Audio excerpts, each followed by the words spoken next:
আসসালামু আলাইকুম। অনেক দিন ধরে আমি ভিডিও দিতে পারছি না, কারণ আমার অনেক ঠান্ডা লাগছে আর শরীরটা অনেক খারাপ ছিল তাই। আর আমরা এখন যাইতেছি সবাই মিলে একটু বাইরে, কারণ আমার খালা শাশুড়ি চলে যাচ্ছিল। তো চিন্তা করলাম বাইরে এমনিতেও যাওয়া লাগবে ওষুধ কেনার জন্য, তো আমিও যাই তাদের সাথে।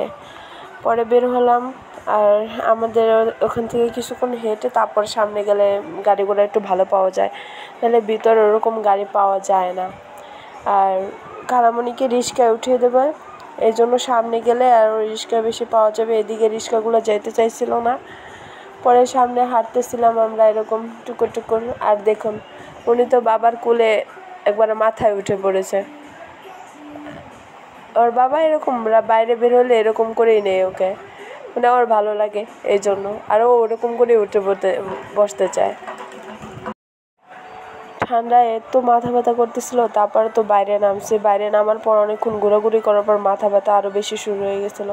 তারপর বেশিক্ষণ আর ভিডিও করি নেই বাইরে।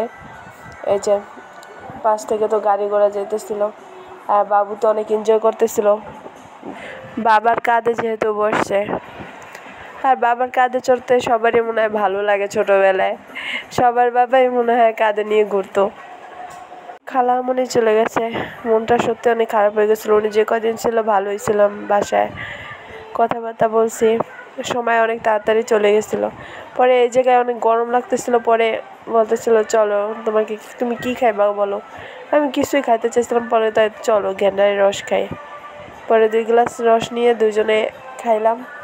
তারপরে ওই জায়গা থেকে একটু মার্কেটে যাইতে চাইছিলাম, কিন্তু মার্কেট তো অফ করে দিছে, যেহেতু এখন এই যে ঝামেলা চলতেছে। পরে বাসায় এসে আবার রান্নাবান্নি শুরু করে দিলাম, লতি দিয়ে চিংড়ি মাছ। ক্যামেরাটা যেন কেমন একটু হয়ে গেছে, পরে ভালো দেখা যেতেছিল না। এই যে কাঁচামরিচ টাচামরিচ সব বেটে আবার পুঁই শাক রান্না করতে নিয়েছিলাম, এগুলো একটু ভিডিও করে রাখলাম। অনেক রাত্রে আবার পিঠা খাওয়ার ইচ্ছে জাগলো মাংস দিয়ে। পরে মাংস করে তারপরে এই পুলি পিঠা বানাইলাম, এটাকে নাকি ঝাল পুলি পিঠা বলে। আর এটাই বানাইলাম, কোনো সময় আমি বানাইনি আর খাইও নাই, আজকে ফার্স্ট ট্রাই করলাম। সত্যি ভালোই লাগে এরকম মাঝে মাঝে বাসায় আমরা রাতে অনেক কিছু আবিষ্কার করে খাই।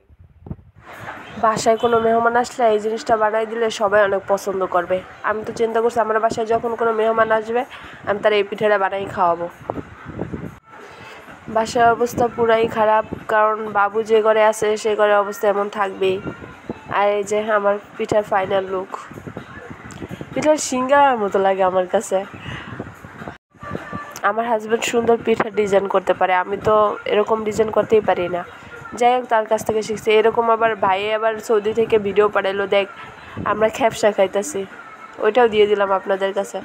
এই যে আবার পরের দিন রাতেও আমরা পুলি পিঠা বানাইছি নারিকেলেরই দিয়ে, আর যে রুটি বানাইছিলাম খাওয়ার জন্য। আর এই পুলি পিঠাটা আমরা বেশি মনে করছিলাম যে রাতেই মনে হয় খেতে পারবো, রাতে দুইজনে 2টা খাই, আর তো সকালে খাইছে। এই পুলি পিঠা আমরা বেশি বানাইনি, 10টা বানাইছিলাম।